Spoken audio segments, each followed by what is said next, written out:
बड़ी खबर यही कि थोड़ी देर में नैनी जेल से अतीक को बाहर ले जाया जाएगा कोर्ट की ओर। नैनी जेल के बाहर भारी पुलिस फोर्स तैनात है। थोड़ी देर में नैनी जेल से अतीक को कोर्ट की ओर ले जाने की प्रक्रिया शुरू होगी।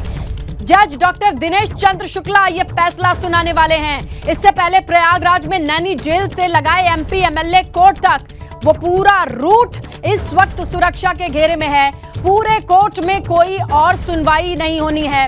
कोर्ट में आज का दिन बेहद अहम है एमपी एमएलए, जहां पर सिर्फ फोकस में एक ही फैसला सुनाने की प्रक्रिया होगी, क्योंकि हाई सिक्योरिटी के साथ ये फैसला सुनाया जाएगा।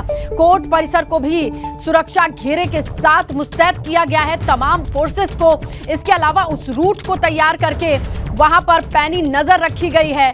और सबसे बड़ी चुनौती कि 3 बड़े आरोपियों को लेके जाया जाएगा नैनी से एमपी एमएलए कोर्ट तक। तो पूरे रूट पर सुरक्षा पे पैनी नजर बनी हुई है। हमारे सहयोगी भी बने हुए हैं। मोहम्मद मोइन हमारे सहयोगी इस वक्त कोर्ट की अपडेट के साथ है। नैनी सेंट्रल जेल के बाहर हमारे सहयोगी विवेक मौजूद हैं और मोइन का रुख करते हैं, उनसे जानकारी लेते हैं। क्योंकि मोइन, जैसे जैसे वक्त बीतता जा रहा है, जब हमने शुरुआत किया था, शुरू किया था, वहां से अब तक सिक्योरिटी में चेंजेस आपने नोटिस किए होंगे?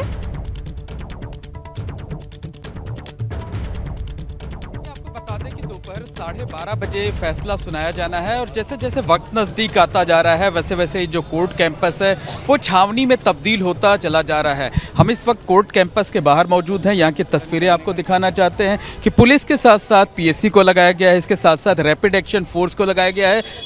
इस बीच आपको एक अहम जानकारी दे दें, एक बड़ा अपडेट दे दें कि जो फैसला सुनाने वाले जज हैं, स्पेशल एमपी एमएलए कोर्ट के जज डॉक्टर दिनेश चंद्र शुक्ल अपने कोर्ट रूम में पहुंच गए हैं। अपने कोर्ट रूम में वो बैठ गए हैं।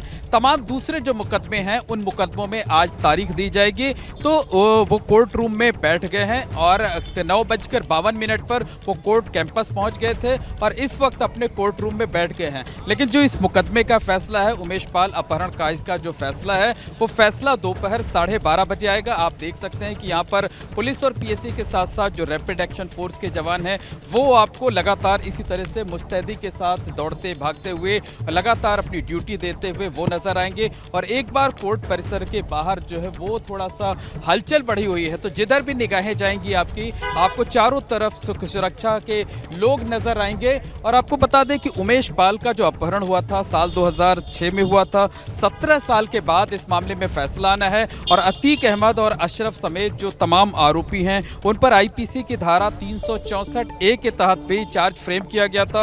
और इस धारा की अगर हम बात करें तो इसमें जो आरोपी होते हैं, अगर वो दोषी करार दिए जाते हैं तो उन्हें फांसी तक की सजा दिए जाने का प्रावधान है। उसमें देखा यह जाता है कि जो संबंधित आरोपी है, जो व्यक्ति दोषी ठहराया गया है, उसका रोल कितना है। तो अगर इस पूरे पर्टिकुलर केस की हम बात करें तो यहाँ पर बड़ी संख्या में आप देख सकते हैं कि वकीलों का जमावड़ा है, जो कानून के जानकार हैं उनका जमावड़ा है। और उनका यह कहना है कि जिस तरीके से इस पूरे मुकदमे की सुनवाई हुई थी, उस पूरे जो निष्कर्ष निकला है उसके आधार पर अनुमान ये लगाया जा रहा है कि अतीक अहमद और अशरफ दोनों को दोषी करार दिया जाएगा। इस तरीके की संभावना जताई जा रही है जिस तरह से मुकदमे की सुनवाई हुई थी। अब उसके बाद एक बड़ा सवाल यह है कि अगर अतीक अहमद और अशरफ दोनों दोषी करार दिए जाते हैं तो उन्हें सजा कितनी दी जाएगी। उन्हें 10 साल की सजा दी जाएगी, उम्र कैद की सजा दी जाएगी, या फिर सजाए मौत सुनाई जाएगी, यानी फांसी की सजा दी जाएगी। इस सारी तरह की जो सजाएं हैं उसका प्रावधान यहाँ पर है, आईपीसी में दिया गया है। और किसी भी तरह की सजा जो है, इन सारे लोग अगर दोषी करार दिए जाते हैं तो उन्हें हो सकता है। तो दोपहर 12:30 बजे तक का इंतजार करना होगा। 12:30 बजे फैसला आएगा। फैसला 2 पार्ट में आ सकता है। पहला पार्ट ये होगा कि क्या जो आरोपी हैं उनमें से कितने लोग ऐसे हैं कि वो दोषी करार दिए गए हैं, और जो लोग दोषी करार दिए गए हैं उनको आईपीसी की किन किन धाराओं में दोषी करार दिया गया है। और अगर वो जो कुछ लोग दोषी करार दिए जाते हैं तो फिर सजा पर बहस होगी। सजा पर अभियोजन पक्ष अपनी तरफ से बहस करेगा। उसके बाद जो आरोपी हैं, आरोपियों की तरफ से दलीलें पेश की जाएंगी और आरोपियों की तरफ से हमेशा यही दलील दी जाती है कि जो मिनिमम सजा हो वो मिनिमम सजा दिया जाए, मिनिमम पनिशमेंट किया जाए। और उसके बाद फिर जो कोर्ट है वो अपना फैसला सुनाती है सजा के लेवल पर। तो पहले दोषी हैं या दोष मुक्त किए जा रहे हैं, इस लेवल पर फैसला होगा। और अगर कोई भी जो व्यक्ति है, जो भी आरोपी अगर दोषी करार दिया जाएगा तो फिर सजा के लेवल पर फैसला होगा। और ये पूरी जो प्रक्रिया है, इसे पूरा होने में तकरीबन 2.5 से 3 घंटे का वक्त लग सकता है। तो उम्मीद ये जताई जा रही है कि दोपहर 3 बजे के करीब ही ये साफ हो पाएगा कि कौन कौन से जो आरोपी हैं वो दोषी करार दिए गए हैं, ये पहले पता चल जाएगा। लेकिन किस दोषी व्यक्ति को कितनी सजा दी गई है, ये दोपहर 3 बजे के आसपास साफ हो पाएगा। लेकिन अतीक अहमद और अशरफ को आपको बता दें कि अतीक अहमद के खिलाफ कुल 101 मुकदमे दर्ज हैं, जबकि उसके भाई अशरफ के खिलाफ 52 मुकदमे दर्ज हैं। दोनों भाइयों के खिलाफ 150 से ज्यादा मुकदमे दर्ज हैं, लेकिन आज तक उनको किसी भी मामले में सजा नहीं हो पाई है। तो अगर आज उन्हें दोषी करार दिया जाता है, उन्हें सजा सुनाई जाती है, तो ये पहला मौका होगा जब दोनों भाइयों में से या अतीक अहमद के परिवार से किसी को सजा सुनाई जाएगी। तो सबकी निगाहें कोर्ट पर टिकी हुई हैं और दोपहर 12:30 बजे के करीब जो है वो फैसला सुनाया जाएगा। और उससे पहले जो है जो आरोपी हैं, चाहे वो अतीक अहमद हो, चाहे अशरफ हो और चाहे चित्रकूट जेल से लाया गया फरहान हो, इन तीनों को सुरक्षा के कड़े इंतजामों के बीच कोर्ट लाया जाएगा। कोर्ट में उनकी पेशी होगी, तमाम प्रक्रियाएं होती हैं, उन प्रक्रियाओं का पालन किया जाएगा और उसके बाद ही ये साफ हो पाएगा कि अतीक और अशरफ के जो गुनाहों की दुनिया थी उस पर किस तरीके से अब ब्रेक लगना शुरू हुआ है, किस तरीके से मजबूती के साथ पैरवी की गई थी। 17 साल तक ये पूरा मामला चला था और 17 साल के बाद अब फैसले की घड़ी आई हुई है और आज फैसला आना है, अब से कुछ देर के बाद फैसला आना है। बिल्कुल मोइन, और उसी फैसले का इंतजार है जैसा कि आप जिक्र कर रहे हैं। उमेश पाल के परिवार की मांग ये है कि फांसी से कम कुछ ना हो और यहाँ पर अशरफ और जो कोशिश ये रहेगी कि मिनिमम सजा के साथ ही आगे बढ़ा जाए। ऐसे में क्या क्या कॉन्सिक्वेंसेस बनते हैं इस पूरे केस को लेकर, मोइन जरा फिर से समझाएं।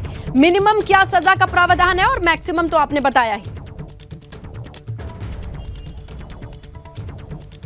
देखिए, इसमें आपको बता दें कि जो अपहरण का मामला होता है, अपहरण में भी 2 तरीके की धाराएं लगती हैं। एक होता है आईपीसी की धारा 364 और दूसरी होती है कि 364A।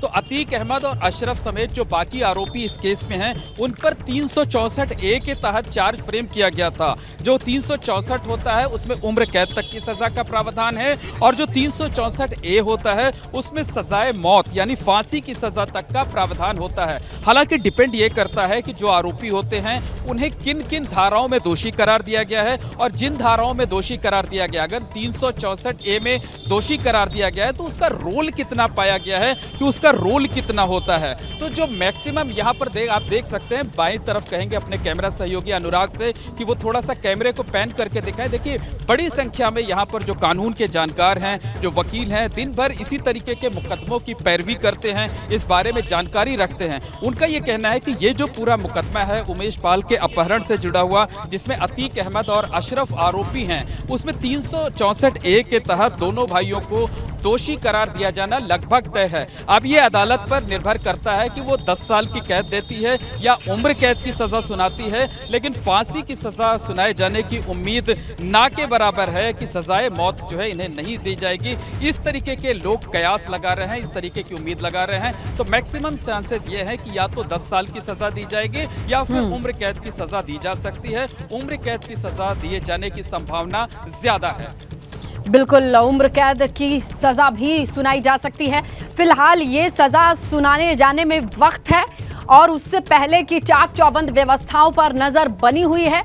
वो पूरा रूट प्रयागराज का जो नैनी सेंट्रल जेल से MP MLA कोर्ट तक आता है, उसे छावनी में तब्दील किया जा रहा है। अच्छा मोइन, कोई इन्फॉर्मेशन है कि किस तरीके से ट्रैफिक को मैनेज किया जा रहा है? ट्यूसडे है यानी दफ्तर खुले हैं, तमाम चीजें खुली हैं, किस तरीके से ट्रैफिक डाइवर्ट है, अभी से कंट्रोल किया जा रहा है या ठीक 12:30 से पहले जब लाया जाएगा तब कुछ चेंजेस होंगे?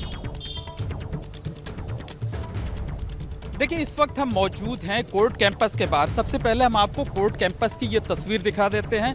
दो जो नई बिल्डिंग है, नई बिल्डिंग में 2 गेट हैं। हालांकि इंटरनल लिंक भी है, लेकिन वहां से भी आज किसी को अंदर जाने की इजाजत नहीं है। और ये जो गेट नंबर 1 है, यहीं से जो आरोपी हैं, खासकर जो माफिया अतीक अहमद है, उसका भाई अशरफ है और जो तीसरा आरोपी फरहान है, जिसे चित्रकूट जेल से लाया गया है, इसी गेट से इन्हें अंदर किया जाएगा। वज्र वाहन जो है वो अंदर जाएगा। हमारे ठीक पीछे की तरफ आप देख सकते हैं कि ये कटरा इलाके का जगराम चौराहा है और वहीं पर बैरिकेड कर दिया गया है। यहाँ से हम तस्वीरें दिखाने की कोशिश करते हैं और सुबह 8 बजे से ये रास्ता बंद कर दिया गया था। यहाँ पर किसी भी सिविलियंस के किसी भी वाहन को आने जाने की इजाजत नहीं जो है। तस्वीरें दिखाई दे रही हैं मोइन और जो डिटेल्स आप दे रहे हैं, इस पर हम लगातार बने हुए हैं। एबीपी गंगा के दर्शकों के पास हर एक अपडेट बड़े आराम से पहुंचती रहेगी।